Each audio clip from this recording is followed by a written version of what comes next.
సభకు వందనాలు.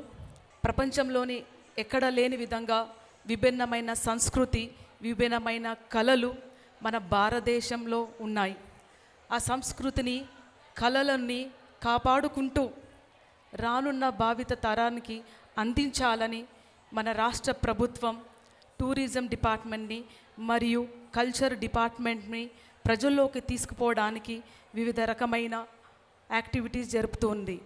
ఈరోజు ఉమెన్ ఎంపవర్మెంట్, ఎస్పెషలీ మనము ఇక్కడ కైస్ట్ ఫెస్టివల్ ఎంత ఆనందంగా చూస్తున్నామో, ఇక్కడ స్వీట్ ఫెస్టివల్ అంత అద్భుతంగా జరుగుతుంది.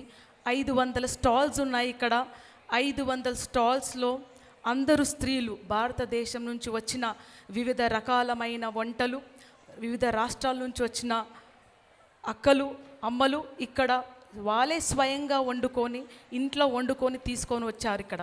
సో మన రాష్ట్ర ప్రభుత్వము స్త్రీలకు కూడా మొదటి పీట వేస్తూ వాళ్ళను కూడా అభివృద్ధి బాటలో తీసుకుపోవాలని, ఎందుకంటే మన భారత సంస్కృతిని మొదటిదిగా కాపాడేది స్త్రీయే కాబట్టి ఆ బాధ్యత మన ప్రభుత్వం తీసుకొని ముందుకు పోతున్నందుకు టూరిజంని మనం ఇంకా పెద్ద ఎత్తున డెవలప్ చేసి మన కల్చర్ని ఇంకా పెద్ద ఎత్తుగా బలోపేతం చేయాలని మీ అందరూ సహకరించాలని కోరుతున్నాను.